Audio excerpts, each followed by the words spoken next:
बचपन में छुपम छुपाई खेलते वक्त 10, 9, 8 की उल्टी गिनती कितनी मजेदार लगती थी, है ना? लेकिन सोचिए, क्या हो अगर यही गिनती कोई साया आपके लिए गा रहा हो और वो आपको ढूंढने के लिए बेताब हो। 24 साल का विक्की, रोहन और कबीर अपने दोस्त निशांत को लेकर इस सफर पर निकले थे ताकि उसे एक गहरे सदमे से बाहर निकाल सके। 2 महीने पहले एक सड़क हादसे में निशांत की मंगेतर की मौत हो गई थी, जिसके बाद से वो बिल्कुल पत्थर सा हो गया था। ना किसी से बात करना, न मुस्कुराना। उसे फिर से जिंदगी की तरफ लाने के लिए उसके दोस्त उसे ज़बरदस्ती इस ट्रिप पर ले आए थे। वे गुजरात के सफ़ेद रण के इस इलाके में पहुंचे थे, मीलों तक फैला एक ऐसा सुन्न और वीरान रेगिस्तान जहां सन्नाटा भी कानों में चुभता है। दोस्तों ने उम्मीद की थी कि ये खालीपन निशांत के उलझे हुए दिमाग को शांत कर देगा। ट्रिप के चौथे दिन सूरज ढलने लगा था और उनकी एसयूवी लखपत के प्राचीन किले की तरफ जाने वाले सूने रास्तों पर बढ़ रही थी। रास्ते में एक बुजुर्ग दुकानदार ने उन्हें चेतावनी दी थी कि शाम ढलने के बाद आगे के हाईवे पर रुकना भी मत। स्थानीय लोग उस रास्ते को भूतों की चौखट कहते हैं। कहानी है कि वहाँ एक पूरा कबीला रातों रात गायब हो गया था और अब वहाँ की रेत में वो ताकतें घूमती हैं जो मुसाफिरों को रास्ता भुलाकर हमेशा के लिए गायब कर देती हैं। क्या ये वीरान हाईवे सच में खतरनाक होते हैं या फिर इंसान का गहरा दुख एक बीकन की तरह काम करता है जो अंधेरे में छिपी ताकतों को अपनी ओर बुला लेता है? शाम 7:30 बजे रेगिस्तान में धूल भरी आंधी चलने लगी। विजिबिलिटी इतनी गिर गई कि हेडलाइट्स का उजाला भी धूल की दीवारों को नहीं भेद पा रहा था। रोहन ने गाड़ी की रफ्तार धीमी कर दी। चारों तरफ सिर्फ हवा की साएं साएं सुनाई दे रही थी।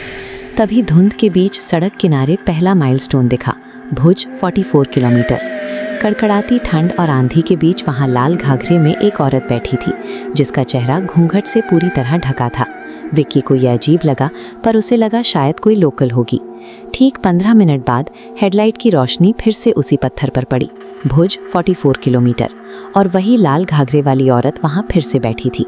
वे एक ही जगह पर गोल गोल घूम रहे थे। उनके बीच हकीकत टूटने लगी थी। विक्की को लाल औरत दिखी, कबीर को बूढ़ा आदमी दिखा, रोहन को एक सफ़ेद ऊंट। तीनों दोस्त एक ही पत्थर पर अलग अलग डरावने नज़ारे देख रहे थे। बाकी तीनों दहशत में थे, लेकिन निशांत के चेहरे पर कोई डर नहीं था। वो खिड़की के बाहर टकटकी लगाए देख रहा था, जैसे किसी गहरी कशिश में हो। उसने बहुत धीमी आवाज़ में कहा, वो बुला रही है, हमें रुकना होगा। रात के 10:30 बज चुके थे और भुज 44 किलोमीटर का वो पत्थर तीसरी बार सामने आया। तभी रोहन चीख पड़ा।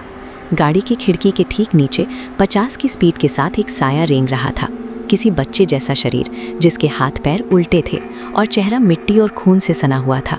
डर के मारे सबकी सांसें फूल रही थीं, पर निशांत ने अचानक अपनी तरफ की खिड़की का शीशा नीचे गिरा दिया।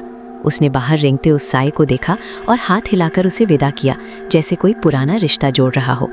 उस रात हाईवे के उस लूप ने अपना काम कर दिया था। उस साये ने विक्की या कबीर के डर को नहीं, बल्कि निशांत के टूटे हुए मन को अपना निशाना बनाया और उसके भीतर अपनी जगह बना ली। किसी तरह लूप टूट गया और वे रात के 1:30 बजे भुज के अपने होटल पहुंच गए। सबको लगा कि वे सुरक्षित हैं और उस डरावने अनुभव को पीछे छोड़ आए हैं। रात के ठीक 2:45 बजे विक्की की नींद एक अजीब आवाज़ से खुली। कमरे के सन्नाटे में एक पतली, किसी बच्चे जैसी आवाज़ उल्टी गिनती गा रही थी, 10, 9, 8, 7, छुपा लो खुद को, अब मेरी बारी।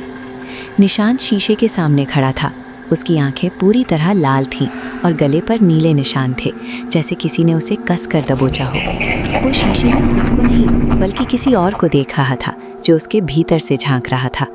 सुबह होते ही दोस्त उसे भुज के इस प्रसिद्ध मंदिर के पुजारी के पास ले गए। निशांत की हालत देखकर पुजारी समझ गए कि मामला बहुत गंभीर है। पुजारी ने बताया कि भटकती रूहें किसी के अकाल मृत्यु के शोक को अपना हथियार बनाती हैं। निशांत के अंदर का गहरा दुख उस रूह के लिए एक ढाल बन गया था, जिसके पीछे छुपकर उसने उसके शरीर पर कब्जा कर लिया। शुद्धिकरण की प्रक्रिया के दौरान निशांत को भयंकर उल्टियां हुई और उसके मुंह से कोयले जैसा काला पदार्थ निकला। रूह के शरीर छोड़ते ही निशांत की आंखें सामान्य हुई, पर उसे रात की किसी भी घटना की याद नहीं थी।